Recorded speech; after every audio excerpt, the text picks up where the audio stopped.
నమస్కారం. న్యూస్ విజన్కు స్వాగతం. ముందుగా వార్తల్లోని ముఖ్యాంశాలు.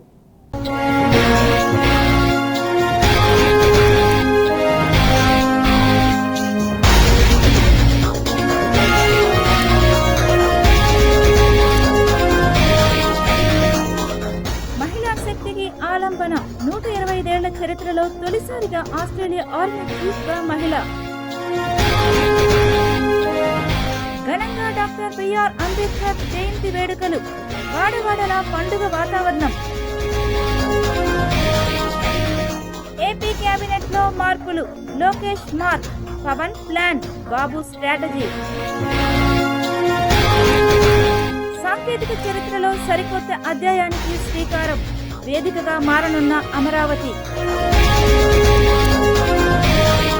టీటీడీ మరో కీలక నిర్ణయం. మే 1 నుంచి వీఐపీ ఎస్ఎస్డీ టోకన్లు రద్దు.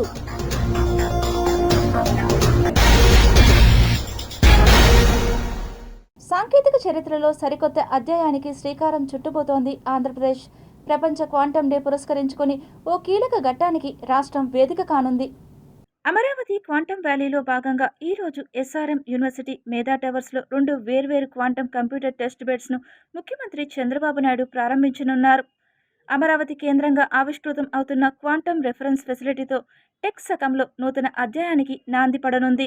గన్నవరంలోని మేధా టవర్స్తో పాటు రాజధానిలోని ఎస్ఆర్ఎం యూనివర్సిటీ క్యాంపస్లో ఏర్పాటు అవుతున్న 1S 1Q పేరిట 2 వేర్వేరు క్వాంటమ్ టెస్టింగ్ రెఫరెన్స్ ఫెసిలిటీలను ముఖ్యమంత్రి ఆవిష్కరించనున్నారు. దీంతో దేశంలోనే క్వాంటమ్ టెస్ట్ రిఫరెన్స్ ఫెసిలిటీ కలిగిన తొలి రాష్ట్రంగా ఏపీ అవతరించనుంది. దేశీయంగా తయారైన ఈ క్వాంటమ్ రెఫరెన్స్ టెస్ట్ ఫెసిలిటీతో క్వాంటమ్ కంప్యూటర్ హార్డ్వేర్ను పరీక్షించి సర్టిఫై చేసే సామర్థ్యం అమరావతి క్వాంటమ్ వ్యాలీకి రానుంది. మేధా టవర్స్లో క్యూబిటెక్ సంస్థ, ఎస్ఆర్ఎం యూనివర్సిటీలు ఏర్పాటు చేస్తున్న ఈ క్వాంటమ్ రెఫరెన్స్ ఫెసిలిటీ టెస్ట్ బెడ్లు క్వాంటమ్ హార్డ్వేర్ తయారీలో కీలకం కానున్నాయి. ఈ 2 చోట్ల -273 సెంటీగ్రేడ్ ఉష్ణోగ్రతలో పనిచేసే ఈ మినీ క్వాంటమ్ కంప్యూటర్ టెస్ట్ బెడ్లు క్వాంటమ్ ఉపకరణాలను పరీక్షించేలా తోడ్పాటు అందించనున్నాయి. క్వాంటమ్ కంప్యూటర్ ఉపకరణాలు తయారు చేసే కంపెనీలతో పాటు పరిశోధకులు, విద్యార్థులు, నిపుణులకు ఉపయోగపడేలా ఎస్ఆర్ఎం యూనివర్సిటీలో ఓపెన్ యాక్సెస్ రిఫరెన్స్ ఫెసిలిటీని ఏర్పాటు చేశారు. అమరావతిలో ఏర్పాటు చేస్తున్న ఈ 2 క్వాంటమ్ రెఫరెన్స్ ఫెసిలిటీల్లోనూ పూర్తిగా స్వదేశంలో తయారైన ఉపకరణాలనే ఉపయోగించారు. మేధా టవర్స్లో క్యూబిటెక్ సంస్థ 1Q పేరిట క్వాంటమ్ కంప్యూటర్ టెస్ట్ బెడ్ను ఏర్పాటు చేసింది. ఎస్ఆర్ఎం యూనివర్సిటీలో 1S పేరిట సూపర్ కండక్టింగ్ టెక్నాలజీతో క్వాంటమ్ టెస్ట్ బెడ్ను నిర్మించారు. ఈ క్వాంటమ్ రెఫరెన్స్ ఫెసిలిటీల ఏర్పాటులో Tata institute of fundamental research సహా Indian institute of science, DRDO లాంటి సంస్థలు సహకారం అందించాయి. దేశంలోనే తొలిసారిగా ఏర్పాటైన ఈ టెస్ట్ బెడ్ల ప్రారంభోత్సవ కార్యక్రమానికి నేషనల్ క్వాంటమ్ మిషన్ సహా ఐఐటి ప్రొఫెసర్లు, క్వాంటమ్ రంగంలోని పరిశోధనలు చేస్తున్న శాస్త్రవేత్తలు, క్వాంటమ్ ఇన్నోవేషన్ స్టార్టప్ల ప్రతినిధులు, రీసెర్చ్ స్కాలర్లు, నిపుణులు హాజరు కానున్నారు. ఏపీలోని వివిధ యూనివర్సిటీలు, కాలేజీల నుంచి వర్చువల్గా దాదాపు 1.5 లక్షల మందికి పైగా విద్యార్థులు ఈ కార్యక్రమాన్ని వీక్షించేలా ఏర్పాట్లు చేస్తున్నారు. మొత్తంగా నేడు వరల్డ్ క్వాంటమ్ డే సందర్భంగా ఆంధ్రప్రదేశ్కు ప్రత్యేక గుర్తింపు తీసుకురానున్న కీలక కార్యక్రమం జరగనుంది. దేశంలోని తొలి క్వాంటమ్ టెస్ట్ బెడ్ను అమరావతిలోని ఎస్ఆర్ఎం యూనివర్సిటీ ఏపీలో ముఖ్యమంత్రి చంద్రబాబు మధ్యాహ్నం 2 గంటలకు ప్రారంభించనున్నారు. ఈ కార్యక్రమం రాష్ట్ర సాంకేతిక అభివృద్ధిలో మరో మైలురాయిగా నిలవనుందని ప్రభుత్వం పేర్కొంది. క్వాంటమ్ టెక్నాలజీ ఆధారంగా డిజిటల్ భవిష్యత్తుకు బాటలు వేయడమే ఈ ప్రాజెక్టు ప్రధాన లక్ష్యమని అధికారులు తెలిపారు. ఆధునిక సాంకేతికతతో సైబర్ సెక్యూరిటీ, డేటా ప్రొటెక్షన్ రంగాల్లో విప్లవాత్మక మార్పులు తీసుకురావచ్చని ప్రభుత్వం భావిస్తోంది. భవిష్యత్తులో డేటా భద్రత, వేగవంతమైన కంప్యూటింగ్, అత్యాధునిక కమ్యూనికేషన్ వ్యవస్థల్లో ఈ టెక్నాలజీ కీలక పాత్ర పోషించనుంది. ఈ క్వాంటమ్ టెస్ట్ బెడ్ ద్వారా స్టార్టప్ సంస్థలు, పరిశోధనా సంస్థలు, టెక్నాలజీ రంగ నిపుణులకు విస్తృత అవకాశాలు లభించనున్నాయి. కొత్త ఆవిష్కరణలకు ఇది వేదికగా మారడంతో పాటు దేశంలో క్వాంటమ్ పరిశోధనలకు ఆంధ్రప్రదేశ్ కేంద్రంగా ఎదగనుందని ప్రభుత్వం స్పష్టం చేసింది. యువతకు అధునాతన సాంకేతిక రంగాల్లో ఉపాధి అవకాశాలు పెరుగుతాయని, అంతర్జాతీయ స్థాయి నైపుణ్యాలు అభివృద్ధి చేసుకునే అవకాశం కలుగుతుందని అధికారులు చెబుతున్నారు. రాష్ట్రాన్ని టెక్నాలజీ హబ్గా తీర్చిదిద్దాలనే లక్ష్యంతో ప్రభుత్వం ముందడుగు వేస్తోందని సీఎం చంద్రబాబు తెలిపారు. భారత టెక్నాలజీ రంగంలో ఆంధ్రప్రదేశ్కు ప్రత్యేక గుర్తింపు తీసుకురావాలనే సంకల్పంతో ఈ ప్రాజెక్ట్ ప్రారంభం కానుండడం విశేషం. నేటి కార్యక్రమంతో రాష్ట్రం సాంకేతిక విప్లవ దిశగా మరో కీలక అడుగు వేయనుంది. ఆంధ్రప్రదేశ్ విద్యా ఐటీ శాఖ మంత్రి నారా లోకేష్ 2 రోజుల పాటు తిరుపతిలో పర్యటించనున్నారు. మంగళవారం రాత్రి మంత్రి నారా లోకేష్ రేణిగుంట విమానాశ్రయానికి చేరుకుంటారు. అక్కడి నుంచి రోడ్డు మార్గం ద్వారా ఎస్వి ఆటోనగర్ సమీపంలోని ఎన్టీఆర్ స్పోర్ట్స్ కాంప్లెక్స్కు చేరుకుంటారు. రాత్రికి ఆయన అక్కడే బస చేయనున్నారు. బుధవారం ఉదయం ఎన్టీఆర్ స్పోర్ట్స్ కాంప్లెక్స్ను మంత్రి లోకేష్ ప్రారంభిస్తారు. అనంతరం చంద్రగిరికి మంత్రి లోకేష్ బయలుదేరి వెళ్తారు. స్థానిక బాలూరు కళాశాలలో నూతనంగా నిర్మించిన నారా రామ్మూర్తి నాయుడు క్రీడా ప్రాంగణంతో పాటు ఇండోర్ స్టేడియంను ఆయన ప్రారంభిస్తారు. మంత్రి లోకేష్ తిరిగి తిరుపతికి చేరుకుంటారు. తిరుపతి గ్రామీణ మండలం తనపల్లి కూడలి సమీపంలోని రామానాయుడు గార్డెన్స్లో ఏర్పాటు చేసిన పార్టీ కార్యకర్తల సమావేశంలో నారా లోకేష్ పాల్గొంటారు.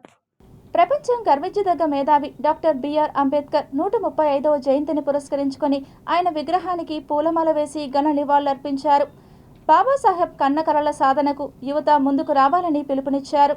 రాజ్యాంగ నిర్మాత, రాజ్యాంగ సృష్టికర్త డాక్టర్ బాబాసాహెబ్ అంబేద్కర్ గారి జయంతి సందర్భంగా తిరుపతి జిల్లాలో తిరుపతి టౌన్లో మనం ఈరోజు నివాళులు అర్పించడం జరిగింది.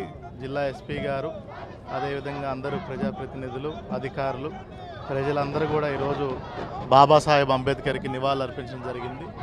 మనందరికి తెలిసిందే, ఆయన రాసిన రాజ్యాంగం, సృష్టించినటువంటి రాజ్యాంగం మేరకు గత 80 సంవత్సరాలుగా భారతదేశం ఆయన అడుగుజాడల్లోనే నడుస్తుంది. ఈరోజు మరొకసారి ఆయన మనకి ఇచ్చినటువంటి అవకాశాలని అందిపుచ్చుకుంటూ ఆయన చూపించినటువంటి మార్గంలో నడుచుకుంటూ ముందుకు తీసుకెళ్తామని చెప్తూ సెలవు తీసుకుంటున్నాను. డాక్టర్ బిఆర్ అంబేద్కర్ గారి బాబాసాహెబ్ అంబేద్కర్ గారి 135వ జయంతి సందర్భంగా అందరికీ శుభాకాంక్షలు. తాను నేర్పిన మార్గం, చూపించిన దిశానిర్దేశం, రాజ్యాంగాన్ని అందరూ తూచా తప్పకుండా పాటించి దేశ అభ్యున్నతికి పాటుపడాలని, మరింత ఉన్నతిని, దేశానికి మంచి పేరును తీసుకురావాలని కోరుకుంటున్నాను. Thank you. ఇక్కడ జరుపుకుంటున్నాం తిరుపతి పట్టణంలో. నా రిక్వెస్ట్ ఏమంటే, డాక్టర్ బిఆర్ అంబేద్కర్ గారు చూపిన ఆ దారి, ఆ మార్గం ఎంచుకొని మంచిగా చదువుకొని అందరూ కూడా ఉన్న స్థితిలో రావాలని, దేశం అభివృద్ధి చెందాలని, రాజ్యాంగ నిర్మాత యొక్క ఆశయాలు అన్నీ కూడా మనం సజీవంగా ఉంచుకొని ఆయన బాటలో నడవాలని అందరినీ కోరుకుంటున్నానండి. Thank you. మరి రాజ్యాంగాధర శక్తిగా ఆయన ఎదిగి అనేక మందికి రాజ్యాంగ బాటను ఏర్పరచడం జరిగింది. మరి అంత మాత్రం కాకుండా ఆర్బీఐ గైడ్లైన్స్ ఈరోజు సజీవంగా ఉందంటే కేవలం డాక్టర్ బిఆర్ అంబేద్కర్ యొక్క సంస్కరణలే. అణగారిపోయిన వర్గాల యొక్క ఔన్నత్యాన్ని చాటి చెప్పటానికి శ్రమజీవులే చరిత్రను నిర్మించారు. శ్రామికులే ప్రపంచ పునాదులు అని, ఆ పునాదులకు ఒక ఔన్నత్యాన్ని, ఒక విశిష్టతని, ఒక వ్యక్తిత్వాన్ని, ఒక ప్రాపంచిక దృష్టిని తీసుకొని రావటం కోసమని తన జీవితం అంతా కూడా అనేక కష్ట నష్టాల కోర్చి అత్యంత దుర్భర దారిద్ర్యంలో జన్మించి మొత్తం ప్రపంచంలో ఇప్పటి వరకు జనించినటువంటి మానవులందరిలోకి ఉత్తమోత్తముడైనటువంటి మహా ఋషిగా దిద్దుకున్నటువంటి మహా శిల్పి డాక్టర్ అంబేద్కర్. ఈరోజు మహనీయుడు డాక్టర్ బిఆర్ అంబేద్కర్ గారి యొక్క 135వ జన్మదినాన్ని పురస్కరించుకొని వైఎస్ఆర్ కాంగ్రెస్ పార్టీ ఘనమైన నివాళులు అర్పిస్తూ ఉంది ఆయనకి. సో ప్రపంచ జ్ఞాని అయినటువంటి డాక్టర్ బిఆర్ అంబేద్కర్ ఈ దేశంలో అందరి సమానత్వం కోసం, అందరి జీవితాలు బాగుండాలని, ఈ దేశ భవిష్యత్తు బాగుండాలని ఏదైతే రాజ్యాంగాన్ని రచించారో, ఈరోజు ఆంధ్ర రాష్ట్రంలో ఆ రాజ్యాంగానికే తూట్లు పొడుస్తున్నారు. ప్రతి సంవత్సరం కూడా మన బాబాసాహెబ్ అంబేద్కర్ గారి యొక్క జయంతిని, వర్ధంతిని కూడా మనము ఇక్కడ జరుపుకుంటూ, ఆయన ఏదైతే మనకు దిశానిర్దేశం చేయడానికి భారత రాజ్యాంగాన్ని, ఒక గొప్ప అవకాశాన్ని మన భారతదేశంలో కల్పించారో, రిజర్వేషన్స్ ద్వారా వారి యొక్క రిప్రజెంటేషన్స్ ఉండాలి ప్రతి ఒక్క కులానికి, మతానికి అని కూడా తీసుకొచ్చినటువంటి రాజ్యాంగం ద్వారా ఈ రోజున రిజర్వేషన్స్తో పాటు రిప్రజెంటేషన్స్ కూడా మన భారతదేశంలో, ప్రపంచంలోని, భారతదేశంలోని మేధావులు, రాజకీయవేత్తలు, నాయకులు ప్రతి ఒక్కరు కూడా భావి భారత పౌరులకి రానున్న తరాలకి అంబేద్కర్ ఆశయాల్ని, అంబేద్కర్ మనకిచ్చిన స్ఫూర్తిని, హక్కుల్ని అన్నిటి కూడా మరొకసారి నెమరు వేసుకుంటూ ప్రతి ఒక్కరికి కూడా అంబేద్కర్ జయంతి శుభాకాంక్షలు.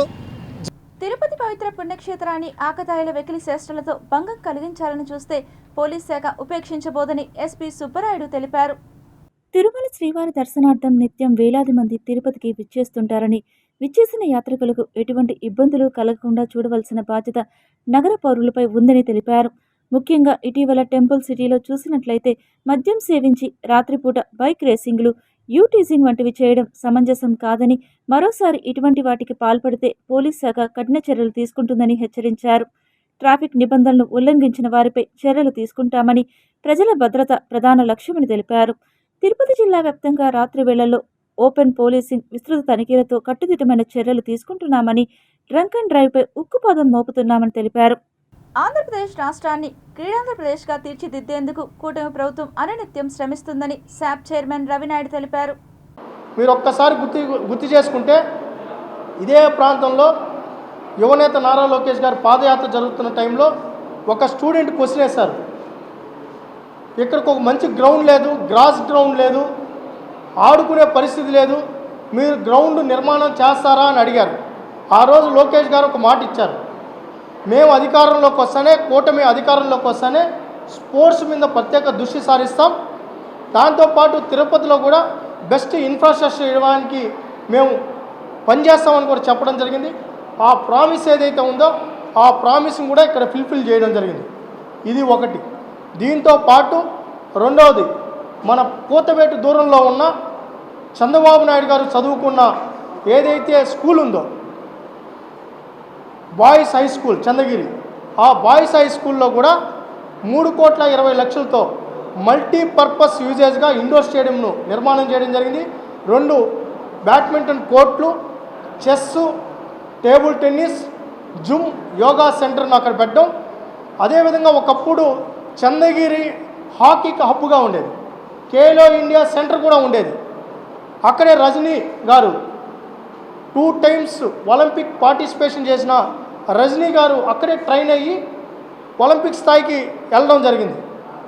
దాంతోపాటు అక్కడే గౌరవ మాజీ శాసనసభ్యులు స్వర్గీయ నారా రామ్మూర్తి నాయుడు గారు కూడా ఆ స్కూల్లో చదువుతో పాటు ఆల్ ఇండియా కబడ్డీ చైర్మన్గా అక్కడే ఉమెన్ కబడ్డీ లీగ్ కూడా పెట్టడం జరిగింది. First time women kabaddi league పెట్టడం జరిగింది. ఆయన హయాంలోనే ఉమెన్ వరల్డ్ కప్ కూడా తీసుకొని రావడం జరిగింది. ఆయన గౌరవార్థం సంఘాలు, క్రీడా సంఘాలు కోరిక మేరకు, కబడ్డీ అసోసియేషన్ ఫెడరేషన్ కోరిక మేరకు స్పోర్ట్స్ ప్రమోటర్గా పనిచేసిన రామ్మూర్తి నాయుడు గారి పేరు మీద ఆ స్టేడియం నామకరణం కూడా చేయడం జరిగింది. ఇది ఎక్కడ రాజకీయాలతో కాకుండా స్పోర్ట్స్ ప్రమోటర్గా ఆయన తీసుకొని రావడం జరిగింది. ఈట్ స్ట్రీట్లో దుకాణాలు దక్కించుకున్న అందరూ ఈ నెల 16 నుండి దుకాణాలు నిర్వహించాలని నగరపాలక సంస్థ కమిషనర్ ఎన్ మౌర్య తెలిపారు. ఈట్ స్ట్రీట్లో దుకాణాలు పొందిన వారికి కమిషనర్ తాళాలు అందించి దుకాణాల నిర్వహణ నియమాలను తెలిపారు. ఈ సందర్భంగా కమిషనర్ మాట్లాడుతూ ఈట్ స్ట్రీట్ నందు దుకాణాలు పొందిన అందరూ ప్రభుత్వ నియమ నిబంధనలు అనుసరించి వ్యాపారాలు నిర్వహించాలని తెలిపారు. మీకు కేటాయించిన ఆహార పదార్థాలను మాత్రమే విక్రయించాలని తెలిపారు. దుకాణదారులు నాణ్యమైన ఆహారాన్ని ప్రజలకు అందించాలని తెలిపారు. నిల్వ ఉంచిన ఆహార పదార్థాలను వినియోగించరాదని, అధిక ధరలకు విక్రయించరాదని తెలిపారు. ఆహార పదార్థాలతో పాటు పరిసరాలను పరిశుభ్రంగా ఉంచుకోవాలని తెలిపారు. తడి పొడి చెత్త బుట్టలను వినియోగించాలని తెలిపారు. ప్లాస్టిక్ కవర్లు, సింగిల్ యూజ్ ప్లాస్టిక్ను వినియోగించరాదని తెలిపారు. 24 గంటలు సీసీ కెమెరాల నిఘా ఉంటుందని తెలిపారు. నిబంధనలు అతిక్రమించిన వారిపై చర్యలు తీసుకుంటామని హెచ్చరించారు. ఈ కార్యక్రమంలో అదనపు commissioner Saradadevi, deputy commissioner Amaraiah, municipal engineer Tulasi Kumar, revenue అధికారి సేతు మాధవ్ తదితరులు పాల్గొన్నారు. 2 వీలర్ రావడానికి ఓపెన్ పెడతాం, లేదంటే మీకు ఇబ్బంది అవుతుంది, మొత్తం ట్రాఫిక్ అంతా అక్కడే తిరుగుతూ ఉంటుంది. సో పబ్లిక్ కూడా ఇబ్బంది అవుతుంది. సో క్వాలిటీ అనేది మెయింటైన్ చేయాలి. ఈ ఫుడ్ ఇన్స్పెక్టర్ వాళ్ళు కూడా వచ్చి చెక్ చేస్తూ ఉంటారు, ఏదన్నా తప్పు ఉంటే ఫైన్ వేస్తారు. ముఖ్యంగా ఇది 24/7 పెట్టాను, కానీ మీకు రన్ అయ్యేది ఈవినింగే రన్ అవుతుంది. ఎందుకంటే ఆ ఎండకి రాదు, ఎక్కడైనా కూడా కష్టము. ఈవినింగ్ నుంచి మీకు ఎప్పుడు 12 to 4 ఎక్కువ ఇక్కడ అలిపిరి దగ్గర వచ్చి ఆగుతారు. అక్కడ కూడా ఒక బోర్డు పెట్టిస్తాం మీట్ స్ట్రీట్ అనేసి. సో అది అలిపిరి దగ్గర పెట్టాలి బోర్డు అని. కేబినెట్లో త్వరలో జరగబోయే మార్పులు కేవలం మంత్రుల మార్పిడి మాత్రమే కాదు, 2029 ఎన్నికల కోసం చంద్రబాబు వేస్తున్న బలమైన పునాదిగా రాజకీయ విశ్లేషకులు భావిస్తున్నారు. ఈసారి ప్రక్షాళనలో సరికొత్త సమీకరణాలు తెరపైకి రానున్నాయి. ఈసారి మార్పుల్లో నారా లోకేష్ మార్క్ స్పష్టంగా కనిపించనుంది. సీనియర్లను పార్టీ బాధ్యతలకు పరిమితం చేసి యువ రక్తాన్ని మంత్రివర్గంలోకి తీసుకోవాలని బాబు యోచిస్తున్నారు. కూటమి ధర్మాన్ని పాటిస్తూ జనసేన అధినేత పవన్ కళ్యాణ్ అభిప్రాయాలను పరిగణలోకి తీసుకుని జనసేన నేతలకు కూడా ప్రాధాన్యత పెంచే అవకాశం ఉంది. ఉత్తరాంధ్ర, కోస్తా జిల్లాల్లో ఉన్న రాజకీయ అసమతుల్యతను సరిదిద్దడానికి సామాజిక సమీకరణాల్లో ప్రాధాన్యత దక్కని వర్గాలకు ఈ ప్రక్షాళనలో పెద్దపీట వేయనున్నారు. ప్రభుత్వానికి ఇబ్బంది కలిగేలా వ్యవహరిస్తోన్న అధికారులపై పట్టు సాధించలేని కొందరు మంత్రులకు ఈసారి నిర్మోహమాటంగా చెక్ పెట్టాలని బాబు డిసైడ్ అయ్యారు. మొత్తానికి చంద్రబాబు తన మార్క్ అడ్మినిస్ట్రేషన్తో ప్రభుత్వంలో కొత్త ఉత్సాహాన్ని నింపాలని చూస్తున్నారు. మంత్రుల పనితీరుపై చంద్రబాబు వద్ద ఇప్పటికే 1, 2, 3 రేటింగ్స్ ఉన్నట్లు సమాచారం. శాఖలపై పట్టులేని వారు, వివాదాల్లో ఉన్నవారికి ఈసారి ఉద్వాసన తప్పేలా లేదు. రాబోయే మున్సిపల్ ఎన్నికల దృష్ట్యా పార్టీని క్షేత్రస్థాయిలో ఉరకలెత్తించే చురుకైన నేతలకు కేబినెట్లో చోటు కల్పించడమే బాబు ప్రధాన లక్ష్యంగా కనిపిస్తోంది. ఈసారి మార్పుల్లో జనసేన పార్టీ వరకు పవన్ కూడా పార్టీకి ప్లస్ అయ్యేలా తన పార్టీ మంత్రుల కూర్పును సెట్ చేయనున్నారు. ఈసారి జనసేనకు మరో కేబినెట్ బెర్త్ అదనంగా దక్కనుంది. అలాగే టీడీపీ వైపు నుంచి నారా లోకేష్ మార్క్ స్పష్టంగా కనిపించనుంది. యువతకు ప్రాధాన్యత పెంచే క్రమంలో కొందరు సీనియర్లను పక్కన పెట్టనున్నారు. వీరికి పార్టీ బాధ్యతలు అప్పగిస్తారు. పైగా నియోజకవర్గాలు భారీగా పెరగనున్న నేపథ్యంలోనూ కొందరిని పక్కన పెట్టేయనున్నారు. ఏదేమైనా ఈ కేబినెట్ ప్రక్షాళన తర్వాత కూటమి ప్రభుత్వం మరింత దూకుడుగా ముందుకు వెళ్లే అవకాశం ఉంది. తిరుమల వెంకటేశ్వర స్వామి దర్శనానికి 10 గంటల సమయం పడుతోంది. వైకుంఠం క్యూ కాంప్లెక్స్ 2లోని 31 కంపార్ట్మెంట్లు, నారాయణగిరిలో 2 షెడ్లలో సర్వదర్శన భక్తులు, వైకుంఠం క్యూ కాంప్లెక్స్ 1లో 4 కంపార్ట్మెంట్లో టైమ్ స్లాట్ భక్తులు వేచి ఉన్నారు. వేసవి సెలవుల దృష్ట్యా భక్తుల రద్దీ విపరీతంగా పెరిగే అవకాశం ఉండడంతో మే 1వ తేదీ నుండి వీఐపీ దర్శనాలను రద్దు చేయాలని టీటీడీ భావిస్తోంది. తద్వారా సామాన్య భక్తులకు త్వరితగతిన దర్శనం కల్పించాలని అధికారులు ప్రణాళికలు సిద్ధం చేస్తున్నారు. ప్రస్తుతం సర్వదర్శనం ఎస్ఎస్టీ కోసం వచ్చే భక్తులు దాదాపు 22 నుండి 23 గంటల పాటు సుదీర్ఘంగా వేచి ఉండాల్సి వస్తోంది. ఈ వేచి ఉండే సమయాన్ని తగ్గించేందుకు వైకుంఠ ఏకాదశి తరహాలో సింగిల్ లైన్ విధానాన్ని అమలు చేయాలని టీటీడీ యోచిస్తోంది. వివిధ కేటగిరీల దర్శనాలను తాత్కాలికంగా నిలిపివేయడం ద్వారా వేచి ఉండే సమయాన్ని 8 నుండి 12 గంటలకు తగ్గించవచ్చని అధికారులు అంచనా వేస్తున్నారు. ఈ కొత్త విధానం అమలులోకి వస్తే రోజుకు సగటున 80,000 మంది భక్తులు స్వామివారిని దర్శించుకునే వీలుంటుంది. వేసవి ఏర్పాట్లలో భాగంగా భక్తుల రద్దీని ఎప్పటికప్పుడు పర్యవేక్షించేందుకు టీటీడీ తన integrated AI command and control సెంటర్ను కూడా వినియోగించుకోనుంది. పాఠశాలలకు సెలవులు ఉండడంతో మే, జూన్ నెలల్లో భక్తుల తాకిడి భారీగా ఉంటుందని, అందుకు తగినట్లుగా త్రాగునీరు, ఆహారం, వసతి సౌకర్యాల్లో ఎలాంటి లోటుపాట్లు లేకుండా చర్యలు తీసుకుంటున్నట్లు టీటీడీ వర్గాలు తెలిపాయి. అలిపిరి టోల్గేట్ ఆధునికీకరణకు టీటీడీ పాలక మండలి ఆమోదం తెలిపింది. తిరుమలకు సరుకు రవాణాను క్రమబద్ధీకరించడానికి ప్రత్యేకంగా కార్గో లేన్ను నిర్మించనుంది. భక్తుల వాహనాల రద్దీ తగ్గింపు, వారికి మెరుగైన ప్రయాణ వసతి, రాకపోకల్లో భద్రత కల్పించడమే దీని ప్రధాన ఉద్దేశం. దీనిపైన ది న్యూ ఇండియన్ ఎక్స్ప్రెస్ ఓ ప్రత్యేక కథనాన్ని ప్రచురించింది. దీని ప్రకారం అలిపిరి టోల్గేట్ను ఆధునికీకరిస్తారు. ఇక్కడి చెక్ పోస్టులో మొత్తం 11 లేన్లు అందుబాటులోకి వస్తాయి. వీటిలో 2 లేన్లను ప్రత్యేకంగా సరుకు రవాణా వాహనాల కోసం కేటాయిస్తారు. ఈ 2 లేన్లలో భక్తుల వాహనాలకు అనుమతి ఉండదు. మిగిలినవి భక్తులు, ఇతర వాహనాల రాకపోకలకు వినియోగిస్తారు. ప్రస్తుతానికి రోజుకు సగటున 10,000కు పైగా వాహనాలను హ్యాండిల్ చేస్తోంది అలిపిరి చెక్పోస్ట్. పండుగలు, విశేష ఉత్సవ రోజులు, వారాంతంలో వీటి సంఖ్య పెరుగుతుంది. ఈ ఏడాది జనవరిలో రథసప్తమి నాడు అలిపిరి టోల్గేట్ వద్ద 14,830 వాహనాలను హ్యాండిల్ చేసింది. ఈ రద్దీని మరింత క్రమబద్ధీకరించాలనే ఉద్దేశంతో అలిపిరి టోల్గేట్ను పునర్నిర్మించాలని టీటీడీ భావిస్తోంది. ఈ ఆధునికీకరణతో రద్దీ గణనీయంగా తగ్గుతుందని అధికారులు చెబుతున్నారు. భవిష్యత్తులో అవసరాన్ని బట్టి మరో 2 లేన్ల ఏర్పాటుకు కూడా డిజైన్లలో అవకాశం ఉంది. ప్రతిపాదిత కార్గో లేన్ సుమారు 1 కిలోమీటరు పొడవు ఉంటుంది. ప్రస్తుత చెక్పోస్టుకు 650 మీటర్ల ముందున్న వినాయక దేవాలయం వరకు విస్తరిస్తుంది. ఈ ప్రత్యేక లేన్ అందుబాటులోకి రావడం వల్ల ప్రయాణ జాప్యాన్ని తగ్గించడంతో పాటు సరుకులు ప్రయాణికుల తనిఖీ మరింత మెరుగుపడుతుందని అధికారులు వివరించారు. పునరుద్ధరించిన అనంతరం భూదేవి కాంప్లెక్స్ వద్ద ఉన్న కార్గో స్కానర్లను అలిపిరికి తరలిస్తారు. వాటిని కొత్త వ్యవస్థలో పూర్తిగా అనుసంధానిస్తారు. కార్గో లేన్ పనులు పూర్తయిన తర్వాతే చెక్పోస్ట్ మొత్తం ఆధునికీకరణ చేపడతామని సివిఎస్ఓ మురళీకృష్ణ వెల్లడించారు. ఈ ఆధునికీకరణలో భాగంగా డోర్ ఫ్రేమ్డ్ మెటల్ డిటెక్టర్లు, వాహన, మానవ, లగేజ్ స్కానర్ల వంటి అధునాతన స్క్రీనింగ్ పరికరాలను టీటీడీ సమకూర్చుకుంటోంది. ఇప్పటికే 3 డోర్ ఫ్రేమ్డ్ మెటల్ డిటెక్టర్లను ప్రయోగాత్మకంగా అమర్చారు. ఈ నెలాఖరుకు మరో 3 డిఎఫ్ఎండీలు, 2 అదనపు మెటల్ డిటెక్టర్లు అందుబాటులోకి వస్తాయి. లగేజ్ స్కానర్లను మే నాటికి సేకరిస్తారు. వాహన స్కానర్లు, వాహనాల్లోని భక్తులను తనిఖీ చేసే గ్రీన్ స్కానర్ల కోసం టీటీడీ టెండర్లు ఆహ్వానించింది. భారతీయ సంస్కృతికి మూలాధారమైన వేద సాంప్రదాయాల పరిరక్షణ, ప్రచారం మరియు ప్రోత్సాహంలో టీటీడీ అగ్రగామిగా నిలుస్తోంది. తిరుమలలోని ధర్మగిరిలో నడుస్తున్న శ్రీ వెంకటేశ్వర వేద విజ్ఞాన పీఠం దేశంలోని అత్యున్నత వేద విద్యా కేంద్రంగా వెలుగొందుతోంది. 1884 ఫిబ్రవరిలో మహంత్ ప్రయాగ్ దాస్ జీ ఆధ్వర్యంలో స్థాపించబడిన ఈ వేద పాఠశాల ప్రారంభంలో 3 విభాగాలతో మొదలై కాలక్రమేణా వేద, ఆగమ, పౌరోహిత్యం, శాస్త్ర విద్యలను సమగ్రంగా బోధించే విశిష్ట సంస్థగా అభివృద్ధి చెందింది. 1992లో తిరుమల ధర్మగిరిలో శాశ్వతంగా స్థాపించబడిన ఈ సంస్థకు వేద విజ్ఞానపీఠంగా పునర్నామకరణం చేశారు. ప్రస్తుతం ఈ విజ్ఞానపీఠంలో 4 ప్రధాన విభాగాల కింద మొత్తం 17 ప్రత్యేక విద్యాశాఖలు నిర్వహించబడుతున్నాయి. వేదాధ్యయనంలో 7 వేద శాఖలు, ఆగమాధ్యయనంలో 5 ఆగమాలు, స్మార్త అధ్యయనంలో 4 విభాగాలు, దివ్య ప్రబంధంలో అల్వారుల 4000 పాసురాలు బోధించబడుతున్నాయి. ఈ కోర్సులు దీర్ఘకాలికంగా నిర్వహించబడుతూ విద్యార్థులకు లోతైన ఆధ్యాత్మిక జ్ఞానాన్ని అందిస్తున్నాయి. ఈ విద్యా సంస్థలో ప్రస్తుతం మొత్తం 374 మంది విద్యార్థులు విద్యను అభ్యసిస్తున్నారు. అందులో వేద కోర్సుల్లో 140 మంది, ప్రబంధ, ఆగమ కోర్సుల్లో 177 మంది, స్మార్త కోర్సుల్లో 57 మంది ఉన్నారు. వీరికి బోధన అందించేందుకు 43 మంది పండితులు సేవలు అందిస్తున్నారు. భారతీయ సంస్కృతికి మూలాధారమైన వేద సాంప్రదాయాల పరిరక్షణ, ప్రచారం మరియు ప్రోత్సాహంలో టీటీడీ అగ్రగామిగా నిలుస్తోంది.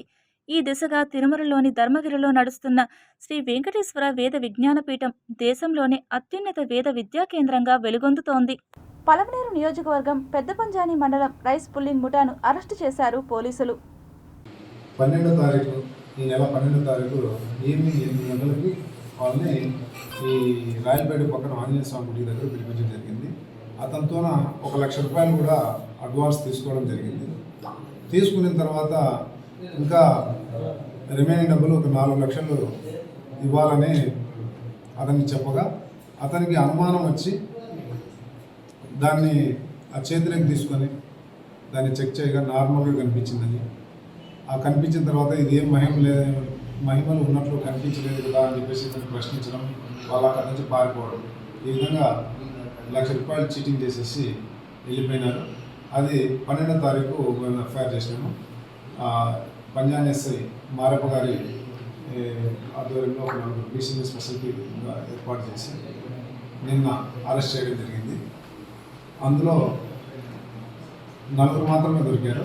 కృష్ణప్ప వీకోటకు చెందిన వ్యక్తి, మునీష్ కోలార్కు చెందిన వ్యక్తి, ఇలియాస్ వీకోట. ఆంధ్రప్రదేశ్ రాష్ట్ర విపత్తు నివారణ శాఖ, అగ్నిమాపక శాఖ ఆధ్వర్యంలో తిరుపతిలోని అగ్నిమాపక కార్యాలయంలో అగ్నిమాపక వారోత్సవాలను ఘనంగా ప్రారంభించారు. ఈ కార్యక్రమానికి జిల్లా అగ్నిమాపక శాఖ అధికారి రమణయ్య, జిల్లా జడ్జ్ మయూరం గురునాథ్ ముఖ్య అతిథిగా హాజరై వారోత్సవాలను ప్రారంభించారు. ఈ సందర్భంగా కార్యక్రమానికి విచ్చేసిన పాఠశాల విద్యార్థులకు అగ్నిమాపక శాఖ సిబ్బంది అగ్ని ప్రమాదాల సమయంలో తీసుకోవాల్సిన జాగ్రత్తలు, రక్షణ చర్యలు, అలాగే ఉపయోగించే పరికరాలపై ప్రాయోగికంగా అవగాహన కల్పించారు.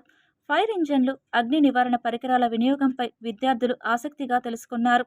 అగ్నిమాపక శాఖ అధికారులు మాట్లాడుతూ అగ్ని ప్రమాదాల నివారణలో ప్రజల అవగాహన ఎంతో ముఖ్యమని, ప్రతి ఒక్కరూ భద్రతా నిబంధనలు పాటించడం ద్వారా ప్రమాదాలను తగ్గించవచ్చని సూచించారు. అలాగే ఏప్రిల్ 14 నుండి 20 వరకు వారం రోజుల పాటు జిల్లాలోని వివిధ పాఠశాలలు, కళాశాలలు, పరిశ్రమలు, గృహ సముదాయాల్లో అగ్నిమాపక వారోత్సవాల సందర్భంగా ప్రత్యేక అవగాహన కార్యక్రమాలు నిర్వహించనున్నట్లు తెలిపారు. ఈ కార్యక్రమాల ద్వారా ప్రజల్లో భద్రతపై చైతన్యం పెంపొందించడం లక్ష్యమని అధికారులు వెల్లడించారు. ఈ కార్యక్రమంలో అగ్నిమాపక శాఖ సిబ్బంది, పాఠశాల ఉపాధ్యాయులు, విద్యార్థులు తదితరులు పాల్గొన్నారు. ప్రజలందరికీ ఈ ఫైర్ వారోత్సవాలు సేఫ్టీ మెజర్స్ వీక్ అబ్జర్వ్ చేస్తున్నందుకు ఇక్కడ డిస్ట్రిక్ట్ ఫైర్ ఆఫీస్ తిరుపతిలో నన్ను ఇన్వైట్ చేసి ఈ యొక్క ఫైర్ యాక్సిడెంట్స్ని ఎలా ప్రివెంట్ చేయాలి మరియు ప్రజలకి అవగాహన చేపడానికి మరియు స్కూల్ పిల్లలకి అందరికీ మన సిటిజన్స్కి అందరికీ ఈ ఫైర్ అఫీషియల్స్ వారు, డిస్ట్రిక్ట్ ఫైర్ ఆఫీసర్ మరియు ఫైర్ స్టేషన్ ఆఫీసర్ వారు ఈ యొక్క సమావేశం ఏర్పాటు చేసి ఫైర్ యొక్క యాక్సిడెంట్స్ ఎలా నిర్మూలించడానికి చెప్పడానికి ఈ యొక్క సమావేశం ముఖ్య ఉద్దేశము. ఇది చాలా బాగుంది. రాష్ట్ర వ్యాప్తంగా జరుపుతున్నారు. మేము కూడా జిల్లా వ్యాప్తంగా 11 స్టేషన్స్లోనూ ఈ కార్యక్రమాలు రోజువారీగా నిర్వహిస్తున్నాం. అంతేకాకుండా ఈ సంవత్సరం కొత్తగా మా డీజీ గారు పివి రమణ సారు ఆదేశాల మేరకు పాంప్లెట్ కాకుండా స్టిక్కర్ ప్రతి అపార్ట్మెంట్కు దాదాపు 2300 అంటే ఇండస్ట్రీసు, పెట్రోల్ బంకులు, gas godowns, hospitals, highrise buildings గుర్తించినాము. ఆ గుర్తించిన ప్రతి ఇంటికి వెళ్ళి ఆ స్టిక్కర్ను మేము అతికించి వారికి ఫైర్ పట్ల అవగాహన కల్పిస్తాం. అంతేకాకుండా వాళ్ళ దగ్గర ఉన్న ఎక్విప్మెంట్తో, ఫైర్ ఫైటింగ్ ఎక్విప్మెంట్ వాళ్ళ దగ్గర ఉంటుంది, ఆ ఎక్విప్మెంట్ని ఎలా ఆపరేట్ చేయాలా అనేది ముఖ్య ఉద్దేశం. రాష్ట్రంలో వడ్డెరలకు వెన్నుదన్నుగా నిలిచింది రాష్ట్ర ముఖ్యమంత్రి నారా చంద్రబాబు నాయుడు యువనేత నారా లోకేష్ అని త్వరలో తిరుపతి ఆర్టీసీ బస్టాండ్ వద్ద వడ్డీ ఓపెన్న విగ్రహాన్ని నారా లోకేష్ చేతుల మీదుగా ఆవిష్కరించనున్నట్లు వడ్డెర సంఘం రాష్ట్ర అధ్యక్షులు దేవర్ల మురళి తిరుపతి టీడీపీ పార్లమెంట్ కార్యాలయంలో ఏర్పాటు చేసిన మీడియా సమావేశంలో తెలియజేశారు. మనకొచ్చే సంక్రాంతి అటువంటి వడ్డీ ఓపెన్న పండగ 11వ తారీఖు 2025 ప్రభుత్వమే జరిపి కని ఇరిగిన రీతిలో వడ్డర్లకి గుర్తింపించి వడ్డర్ని గుర్తుపెట్టుకొని నారా చంద్రబాబు నాయుడు వడ్డర్లకి న్యాయం కల్పించినగా మీడియా ద్వారా కూడా తెలియజేస్తూ మరి 2వ సంవత్సరం కూడా అనంతపూర్లో జరుపుకున్నాం. ఈరోజు రాష్ట్ర వ్యాప్తంగా వడ్డీ ఓపెన్ విగ్రహాలు బ్రహ్మాండంగా ఏర్పాటు చేసుకుంటున్నారు. అదే భాగంగా తిరుపతి నడిబొడ్డులో తిరుపతి అంటేనే ప్రపంచ దేశాలకు కూడా ఏడుగొండల వెంకటేశ్వర స్వామి గుర్తుకొస్తారు. అటువంటి ప్రాంతంలో ఆయన పాదాల దగ్గర ఆర్టీసీ బస్టాండ్కు దిగువ మరి ఈరోజు వడ్డీ ఓపెన్ విగ్రహం పనులు కూడా పూర్తి అవుతున్నాయి. బీసీ హక్కుల పరిరక్షణకి ఆమరణ నిరాహార దీక్ష చేస్తున్న బోడి రామచంద్ర యాదవ్కు తమ సంపూర్ణ మద్దతును తెలుపుతున్నట్లు తిరుపతి జిల్లా బీసీ సంరక్షణ సమితి సభ్యులు తిరుపతి ప్రెస్ క్లబ్ వేదికగా ఏర్పాటు చేసిన మీడియా సమావేశంలో తెలియజేశారు. బీసీలకు ఈరోజు దాదాపు 100 కులాల పైనటువంటి బీసీ కులాల కంటే అన్నిటికీ కలిపి 1000 ఎకరాలు రాజధాని ప్రాంతంలో బీసీలకు భూమి కేటాయించాలని ఒక డిమాండ్తో, ఇలాంటి 5 డిమాండ్లతో రామచంద్రయ్య గారు ఈరోజు అమరనిరాహార దీక్ష ప్రారంభించారు. ఆయన ఆరోగ్యం క్షీణిస్తూ ఉంది. రాష్ట్రంలో ఉన్నటువంటి బీసీలందరూ కూడా తీవ్రమైనటువంటి కోపంతో, ఉద్రేకంతో ఉన్నారు. ఇలాంటి అంశంగాన ఇంకా ఇది ఇట్లాగనే ముదిరితే రాష్ట్రం అగ్నిగుండంగా మారేటటువంటి అవకాశం ఉంది. వెంటనే రామచంద్రయ్య గారు ప్రారంభించి ఈరోజు ఈ కార్యక్రమం జరిగేటటువంటి అంశాల మీద రాష్ట్ర ప్రభుత్వం చొరవ తీసుకొని ఆ అంశాలన్నీ కూడా పరిష్కరించాలని చెప్పేసి బీసీ సంఘర్షణ సమితిగా తెలియజేస్తున్నాం. ముఖ్యంగా ఈ తిరుపతిలో కూడా బీసీ లీడర్లు అని చెప్పి వైసీపీ, టీడీపీ ఆ 2 వింగులు వెంటనే స్పందించి తమ వైఖరి తెలియజేయాలా.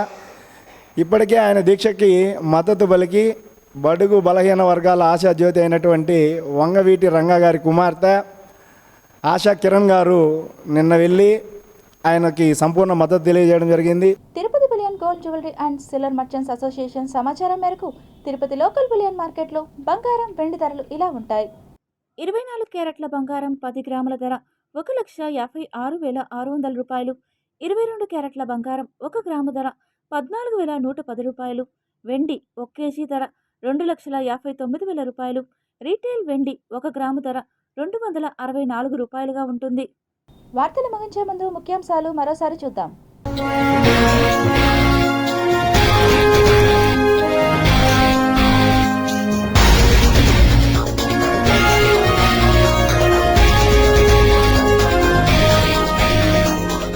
మహిళా శక్తికి ఆలంబన 125 ఏళ్ల చరిత్రలో తొలిసారిగా ఆస్ట్రేలియా ఆర్మీ చీఫ్గా మహిళ.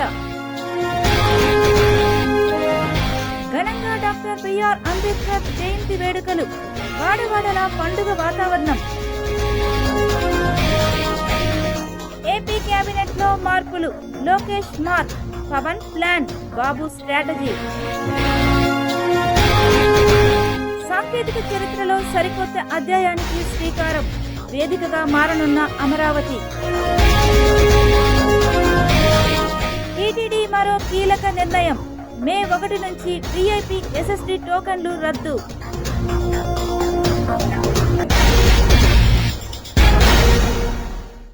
ఈ వార్తలు ఇంతటితో సమాప్తం. సమగ్ర సమాచారంతో విషయంలో మళ్ళీ కలుద్దాం. అంతవరకు సెలవు, నమస్కారం.